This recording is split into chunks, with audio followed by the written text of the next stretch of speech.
Welcome to the Repair Nut channel. Today we have a Whirlpool refrigerator that's not making any ice. We've already changed out the primary fill valve and that did not fix our problem. I'll show you where that primary valve is just for your reference. The primary water valve is actually on the back of your fridge where your water line comes in and connects. And sometimes the primary water valve does get clogged up with minerals and other gunk and it just fails, and that could cause a lack of water flow to your filter assembly, which could lead to your ice maker not working. That's why I changed this out first. Plus it's easy to get to and easy to replace. After I changed the primary water valve, the ice maker did work for about a day or two, and I thought I had fixed my problem, but then it stopped working again. So there's another common culprit for ice makers not working. In Whirlpool refrigerators and some other brands, there's another water valve. It's called a secondary water valve, and this is what it looks like. The secondary water valve is up in the ceiling of your refrigerator, up in the water filter housing area. This water valve basically has a water inlet that comes from your water reservoir, and then it has a couple of outlets, one that goes to the ice maker and one that goes to your water dispenser. If your ice maker is not working, this is a good chance that it could be this valve. You can find this valve on Amazon or any parts stores online. Look up the model number of your refrigerator in order to find the right part number. The model number of your refrigerator is probably on a tag. Mine is right here in the top left area of my fridge. It could be on the left wall or the right wall. Once you have the model number of your fridge, you can look up the part number of the valve you need. This is the part number of the valve I needed. It's a Robert Shaw brand, and here is the part number. It's that W number there. So if you want to see what part number I'm installing, it's that one there. To get access to that secondary water valve, we're gonna have to get into the ceiling area. So I need to clean off the top shelf of my refrigerator and maybe even the second shelf. Just make some room in here in order to work. Definitely get rid of those top shelves. First thing we're going to do is unplug the fridge from the wall and turn off our water valve at the wall.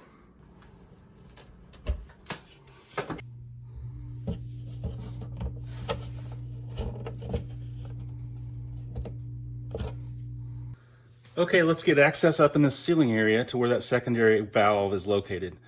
The first thing we're going to do is put a couple of towels down here, because when we remove that water filter and the valve, it'll probably leak a little bit of water.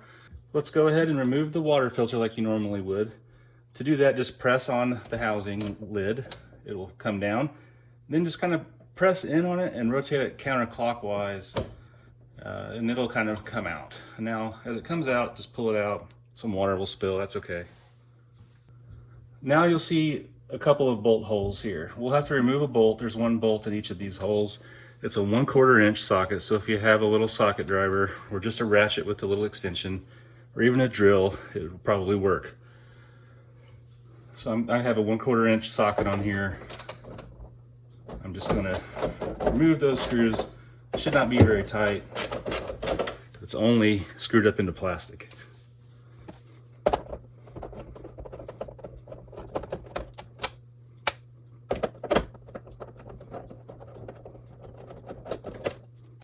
Now we just need to remove this ceiling housing. It just presses up with some clips. In the back, it's on with some hooks. In the front, it's just a little clip, so we can pull it down. Now be aware, there's some lights in the ceiling. There's a little small wire that goes to those lights, so we can't just pull it out quickly or let this thing fall too fast because there's a little wire attached. So you should be able to take your two fingers, kind of put it right here, around where those little bolts were that you just removed, and just pull down on it. It will kind of pop out, so don't be, and kind of make a loud noise, and don't be frightened by that.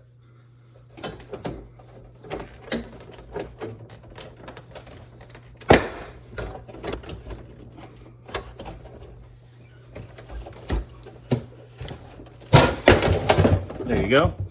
You can kind of see, once this clip comes out, there's another one right about in this area, and you can pull that one out. It's literally just pressed in there.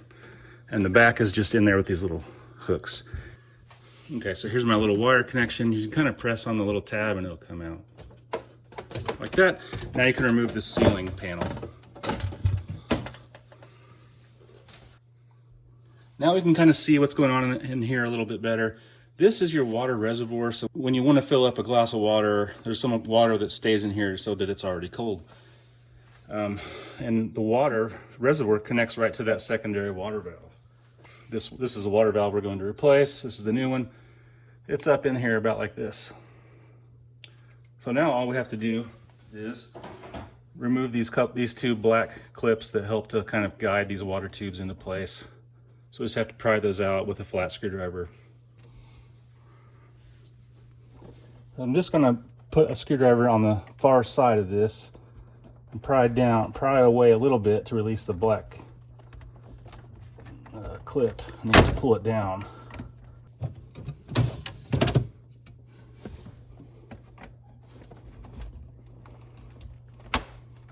There we go. Just gonna pry on a little bit, it will come off. Same thing on this clip on the right side. Try to release it here by prying it away. Just kind of hear it.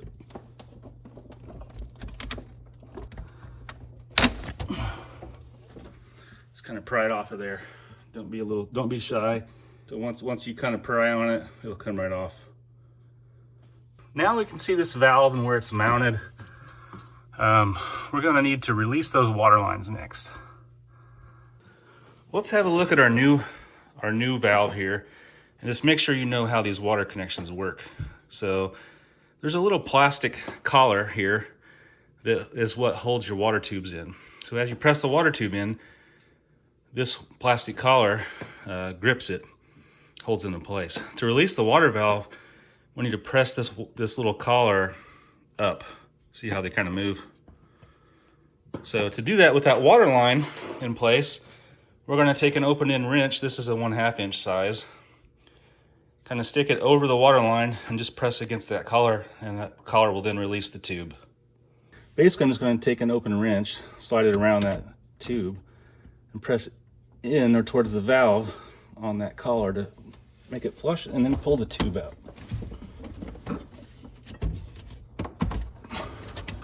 Just like that. The tube's out. Make note of which tube goes in which location. The one, this darker gray one, kind of goes into the left or the green valve here. This one is more clear. It goes to the ice maker. It goes into the right side. Now we can do the same thing with that other hose. Just like that. It's released. We should be able to pull this valve down enough to rotate it. Rotate it down, it just kind of clips in place.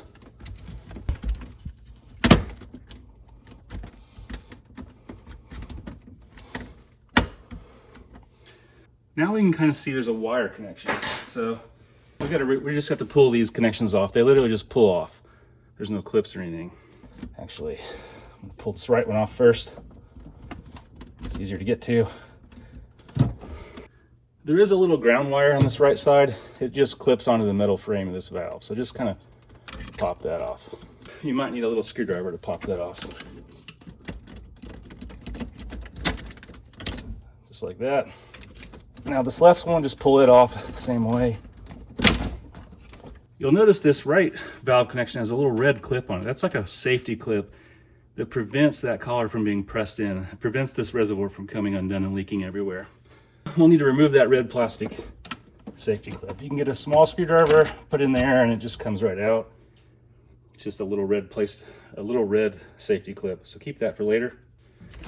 Now we can do the same thing and press in on that collar and disconnect the valve.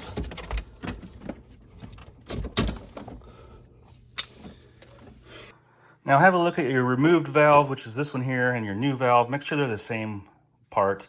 Make sure that they look the same, that they don't have any different connections or different wire connections. And I'm in good shape. Mine's the same part number on both. So I'm going to go ahead and install this new one. All right, the first thing I'll do is connect this reservoir tube. Just press it in place. Just press it firmly in. Now I'm going to go ahead and install this little red safety clip that prevents it from coming undone. Just press it right behind the collar, like that. Okay, now we should be able to go ahead and reconnect our electrical connectors in that little ground wire. So I'm going to plug in the wire on the left side here, the wire on the right side, Yeah, this little ground wire just goes right over the frame there and sets in position. Now we should be able to go ahead and kind of press your valve back up into the housing where it wants to seat. Now we can reconnect both of the other water tubes.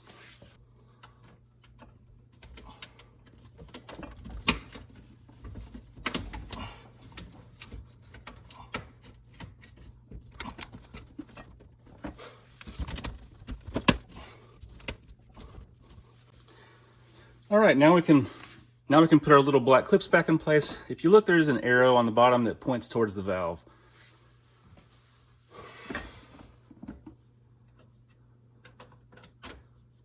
So, and it goes right around the water line. Just press it in place. All right, let's put this left clip on. Make sure your water lines are firmly pressed in. And it just goes right where you removed it there.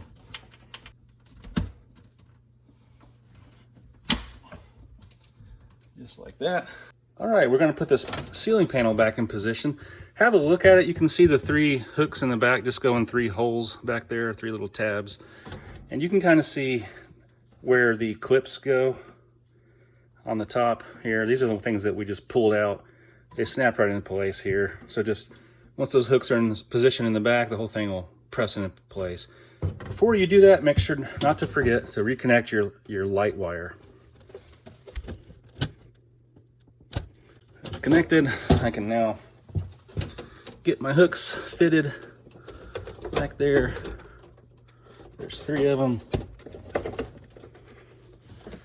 Got them. Now, again, there's, I guess, 4 little clips that kind of go into position here. Just kind of give it a whack with the palm of your hand and it'll snap in place.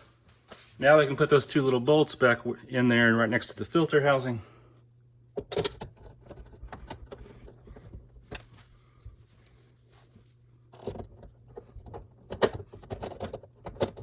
If it feels crooked, it probably is, just back it out and restart it. That's in there. If you're using a ratchet, don't go crazy with tightening it. It's just a plastic housing. Just get it, and remember, it was barely tight when we removed it. So I'm just gonna get a little snug, 2 fingers snug on the ratchet. All right, now we can get our filter back into place. The filter basically only goes in one way. There's a little slot here. It lines up on a tab in the housing. And so it kind of goes up, follows that groove, turn it clockwise, and that's all it takes. And now we can close our little filter door. We should be good to go. We should be able to turn your water back on now. All right, I just turned my water valve back on at the wall, and I just plugged the refrigerator back in. You see my lights are on now.